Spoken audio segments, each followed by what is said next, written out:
Hi students, today we are going to start applications of trigonometry. We have learned the concepts of trigonometry.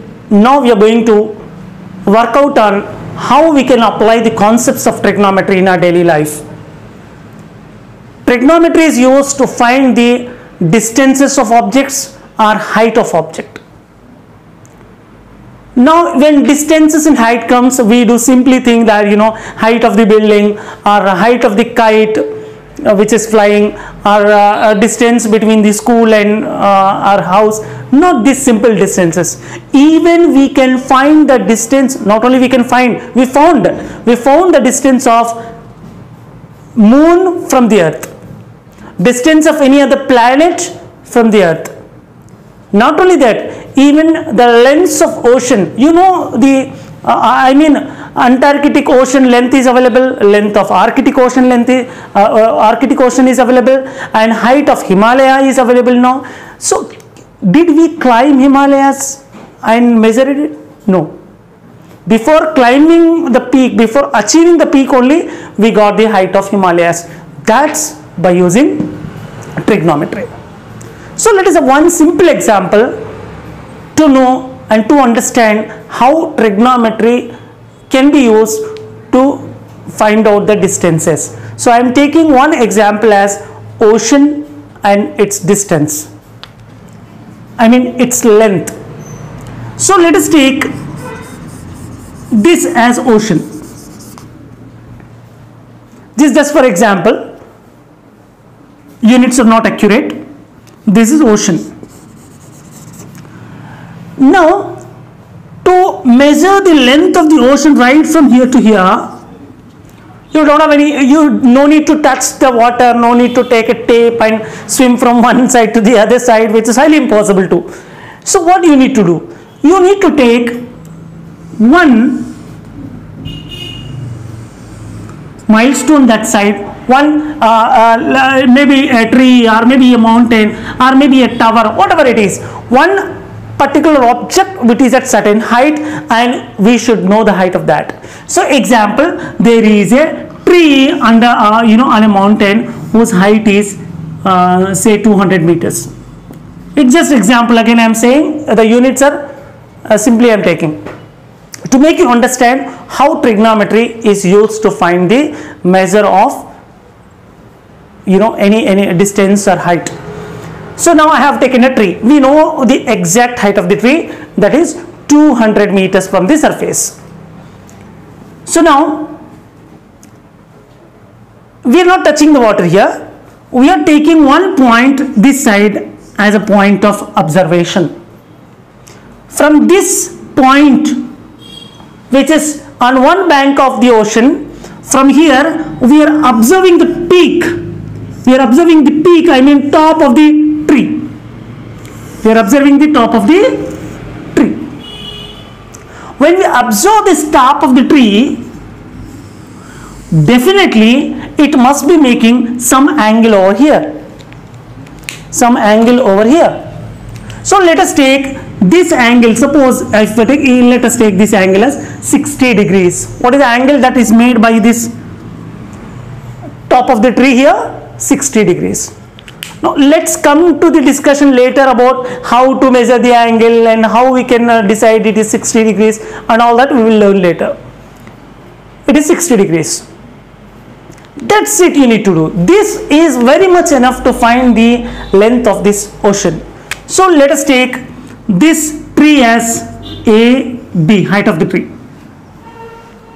Now children, forget about tree, ocean and all that. When you see this figure, what comes to your brain first? What comes to your mind first?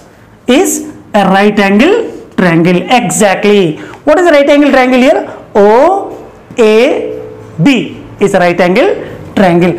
See, in triangle OAB, you can see that angle A is 90 degrees. Right. When you know that it is a right angle triangle, definitely you can apply trigonometry over there. Right. So when we consider this as a triangle, and with respect to this 60 degrees angle, let us name the sides. So this is angle, and what side is this with respect to this angle? Opposite side. Which side is this? Adjacent side, because it is very adjacent to the theta.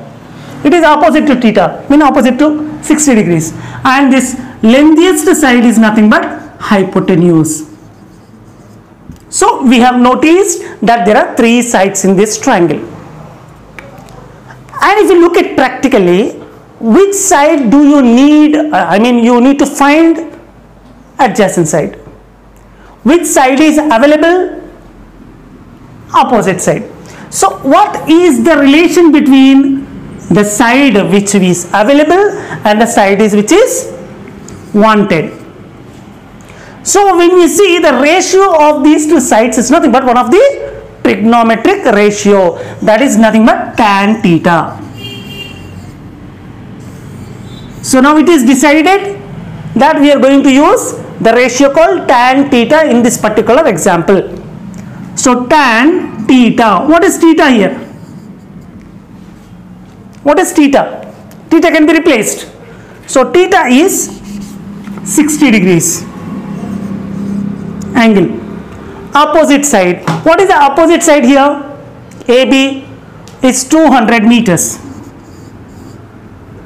By what is the adjacent side? We don't know this adjacent side.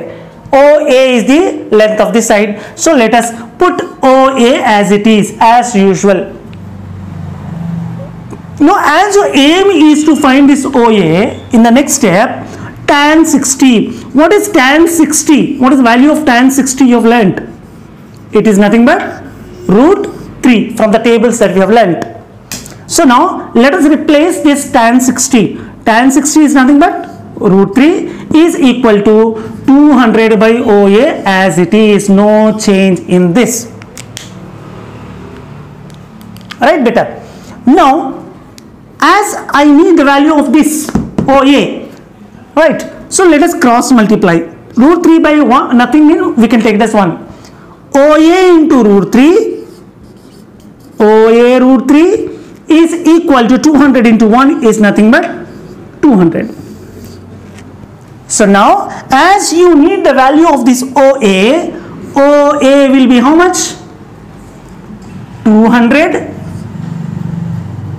by root 3. So what is the length of the ocean? 200 by root 3 meters.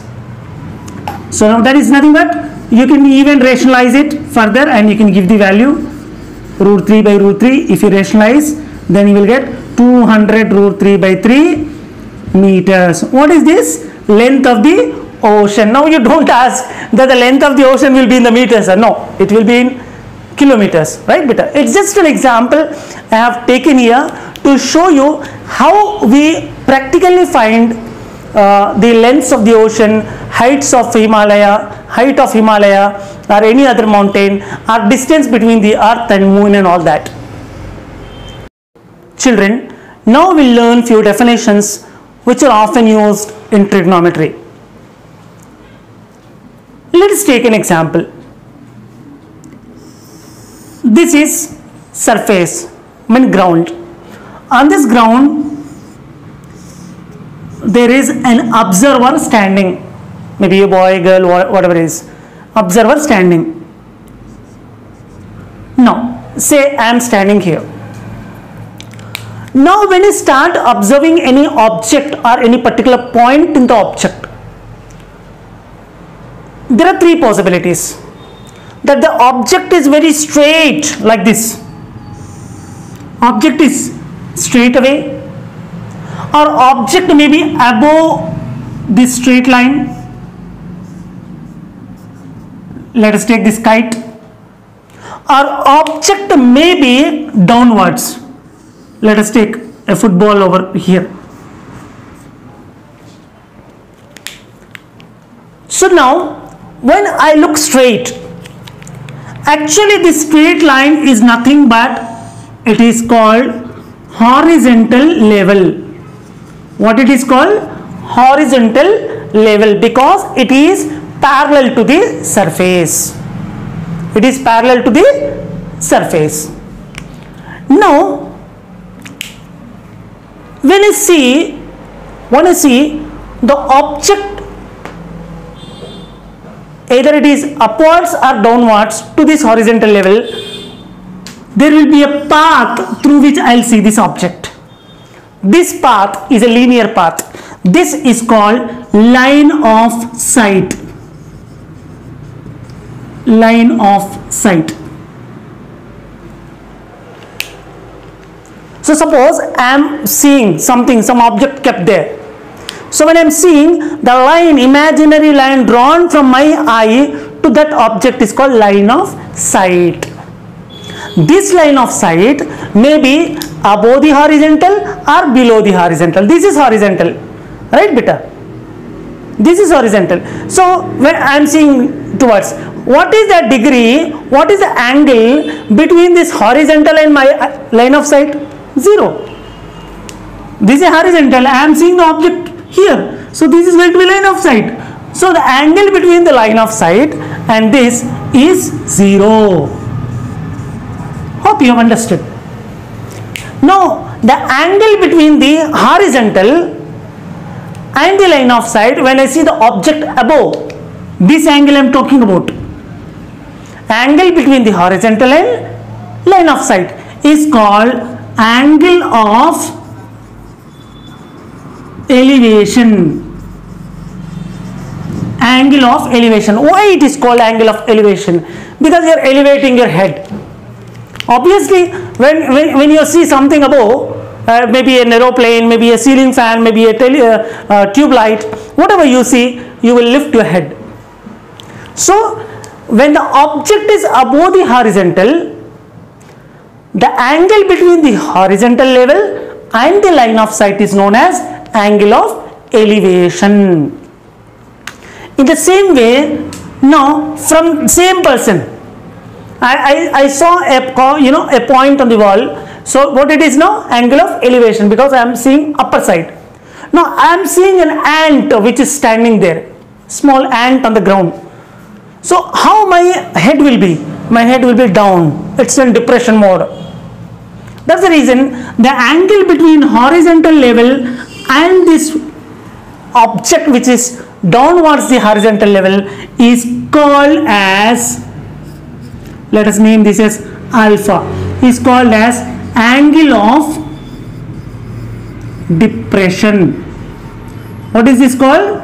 Angle of depression. So very clear. Once again I will explain this concept to you. When an observer is standing, this is horizontal, and when you see an object which is above, then this line, this path is called line of sight. This is called horizontal level, and the angle between them is known as angle of elevation.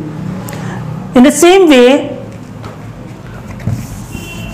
when the same observer is standing here, or say he is standing on a building, the person is standing on a building, right? And from here he is seeing a car which is parked over there. Now when you see what type of angle it is, first of all we need to understand what is line of sight and what is horizontal here. It must be, it is very, very important. So here this is going to be horizontal. Don't misunderstand this as a horizontal, because the line which is parallel to the surface from the eye is called horizontal level. And what is the line of sight? Because this is the path through which the observer is seeing, this is called line of sight. Now angle between this horizontal level and line of sight is known as, let us take it as alpha, known as angle of depression, because a person is looking down, so it is called angle of depression. When the person look at above the horizontal, I mean he elevate the head, it is called angle of elevation. I hope you have understood three definitions particularly here: line of sight, horizontal, and angle of elevation, angle of depression. Now the question is, how do we measure the angle practically? So it is very simple. When there is some angle given in the paper or board, you will use your protractor to measure this angle, whether it is 30 degrees or 35 degrees, 40 degrees, whatever it is. It's on the paper in a plane. But when you want to know the practically what angle is made, or what is the angle of elevation, what is the angle of depression, you need to definitely use a goniometer. What it is? Goniometer. And in the previous chapter I explained what is gonio. Gonio means angle. Meter, the instrument which is used to measure the angle, is known as goniometer. So it will be same like protractor, and there will be a scale, right? Here there can be a pipe. You can make this at your home also.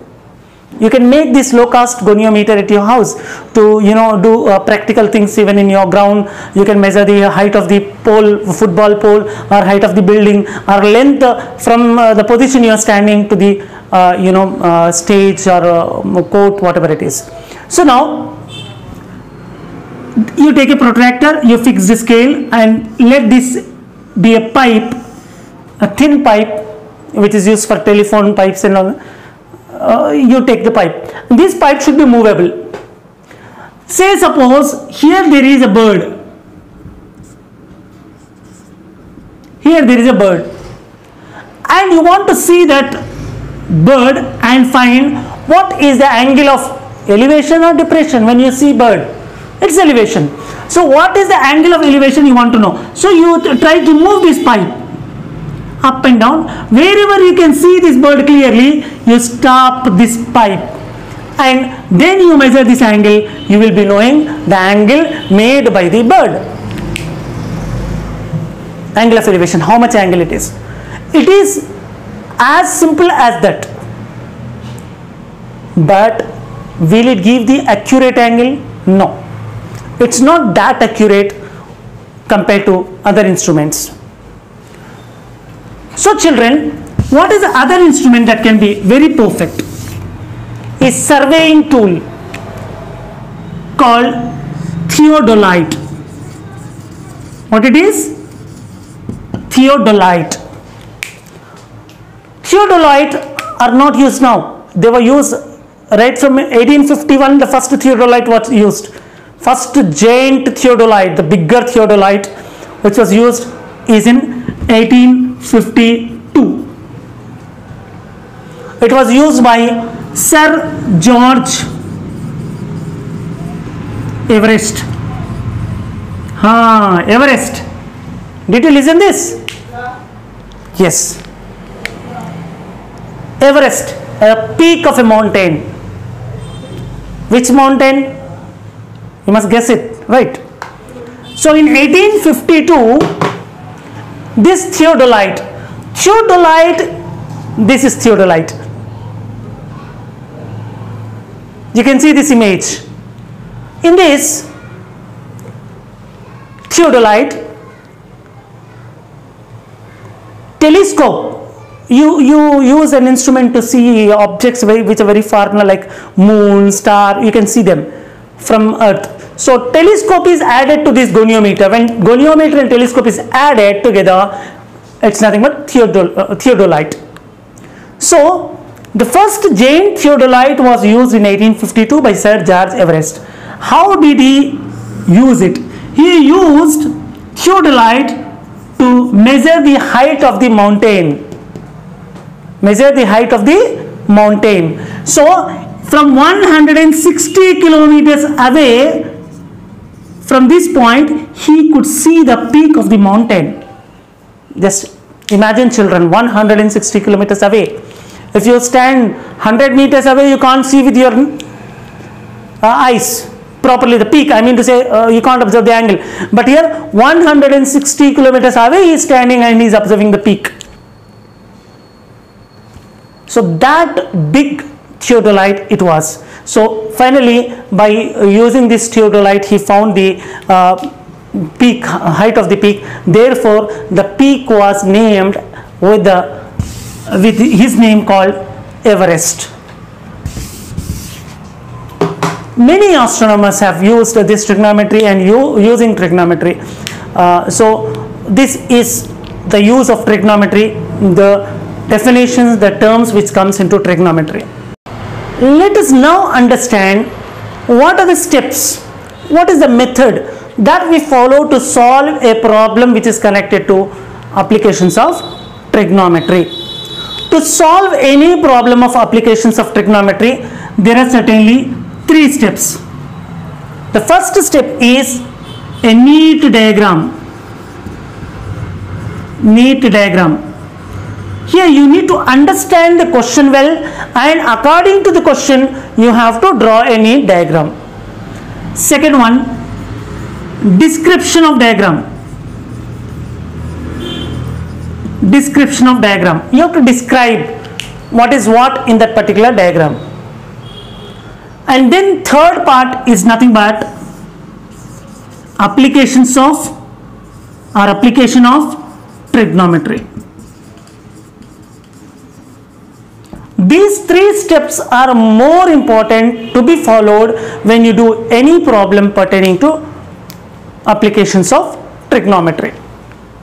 Let us now practically understand this by taking the first example of your textbook. There is a tower, and let us consider this to be tower. From the base of the tower, 15 meters away, there is a point. From this point, when he observes the top of the tower, it's making 60 degrees angle of elevation, it seems. Then he's asking us to find the height of this tower. Let us draw this. The first step that we need to follow in applications of trigonometry problems is drawing the diagram. So let us consider this as a ground and this be the tower.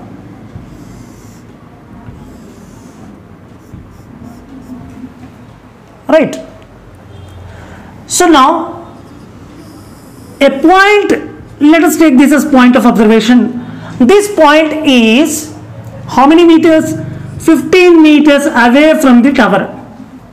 So say this is the tower and I am going 15 meters away from the tower, and from this point I am observing the top of the tower. So when somebody observes the top of the tower from here, what is the angle that is made? He says it is 60 degrees of angle of elevation or depression.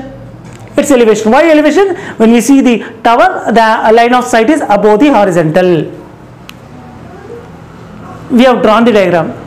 So let us take this tower as A, B. A is the base of the tower and B is the top of the tower. So this is the first part that we need to do in applications of trigonometry. What is the first part? Need to draw a neat diagram. What is the second part that we need to know? Description of diagram. So I am not that good artist here to do all these things. Sometimes I may just draw a line instead of the tower. But we need to make the person who will see the problem understand what this figure is. Therefore, description is must. So let us see. What is the height of the tower here? AB is the height of the tower. Do you know what is the height? Don't know. That's what you need to find. So we will take this height as h. So the first description line that I am going to present here, let the height of tower be equal to AB, that is equal to what did I take? H meters. So we have given a clarity what is tower in the diagram. Then what about this OA? OA is a distance. Distance between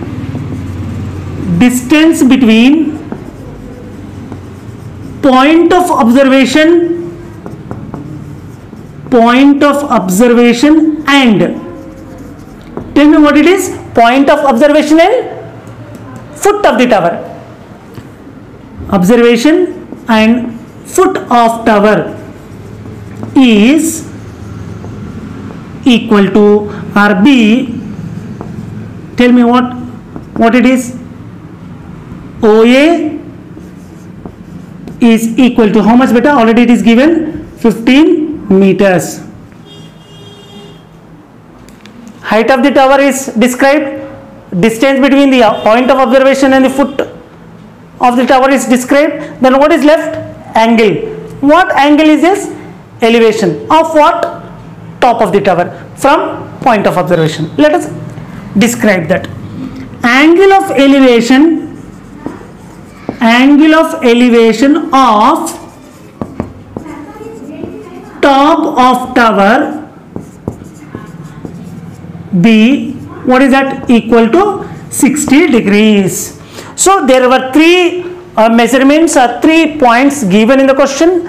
We have understood them, we have drawn the diagram, and we have represented that in a description also. So first part is completed, second part is completed. Now what's the third part? This is a major part of the problem that you are going to apply trigonometric concepts here. So to apply trigonometric concept, let us understand this diagram. Tower, distance, let us forget all the situation. Geometrically, what do you find here? What type of figure do you find here? It's absolutely a right angle triangle because this is 90 degrees. So in triangle OAB, we find that angle A is equal to how much? 90 degrees, and angle O is equal to how much beta? 60 degrees. Why are you writing this step? See, there is a reason for everything, every presentation. This step I am writing because I want to get into trigonometric concepts. How can you go to trigonometric concepts unless it is a right angle triangle? I can't get. So I mentioned that it is a right angle triangle. Now, in this right angle triangle, let us name the sides as per trigonometric concepts. So when I consider this as a theta or this angle 60 degrees, as this side is opposite to this theta, so I can name this side as what? Opposite side. AB is what? Opposite side. And what is this side going to be? Adjacent side. Why are you calling this is the adjacent side? Because it is very adjacent to the theta. And what about the third side? You know it better. What is the lengthiest side of right angle triangle? Hypotenuse. So it is hypotenuse.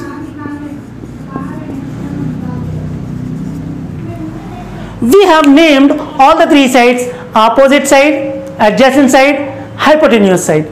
Now let us understand which side is wanted and which side is available to us. Opposite side is nothing but the height of the tower wanted. Adjacent side is nothing but the distance between the observation point and tower is given. So first thing what we are going to do, we are going to know the ratio between this wanted side and available side. It's nothing but opposite side is wanted, adjacent side is there, provided. You can go like this, or you can go with provided and wanted also. I went with wanted side and provided side. You can go with provided side and wanted side also. So now opposite side by adjacent side, when I use this ratio, what is the ratio of these two sides, opposite side and adjacent side, is nothing but tan theta. Is nothing but tan theta. So finally we understood that we are going to use one of the trigonometric ratios, that is tan theta, here in this problem. Substitute it. Tan theta. What is theta here? Theta is 60 degrees angle is equal to opposite side. What is opposite side beta here? AB. And what is adjacent side? Adjacent side is OA. In the next step, what is tan 60 from the table? Tan 60, we learned the tables now. Tan 60 is equal to root 3. So let me substitute it over here. Tan 60 on the left side is there. What is the value of tan 60 be placed? Root 3. So in the place of tan 60 on the left side, I substituted root 3. On the right side, AB. What is AB? AB is not known to us, but we have taken it as H. So height of the tower is H. By what is OA? OA distance is already known, 15 meters. That is 15.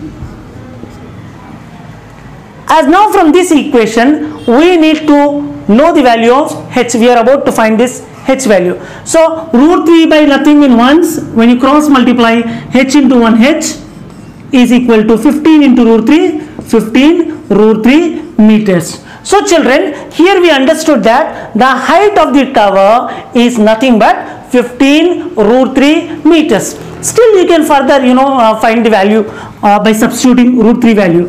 15 into what is the value of root 3? 1.732 meters. You will get the next answer. Let us multiply 15 2s 30, 15 3s 45, 48 and 15 7s 105 plus 4 109, 15 ones 15 plus 10 25. So it is 25.98 meters. 98 meters. What is this? Height of the tower. So now let us conclude it saying that height of tower is equal to 25.98 meters. So this is how children we present a solution of any problem pertaining to applications of trigonometry. Especially there are 3 steps. The first step is drawing the figure, second step is description of the figure, third step is applications of trigonometry. So I hope you understood this problem. In next class we will have some more problems and we will have the solutions of them. Hope you have enjoyed this class, and please subscribe the channel for more classes in future. So this series will be continued. About 10 to 15 classes of applications of trigonometry we will have, in which we can complete the complete chapter of 10th class of CBSE and State Board both.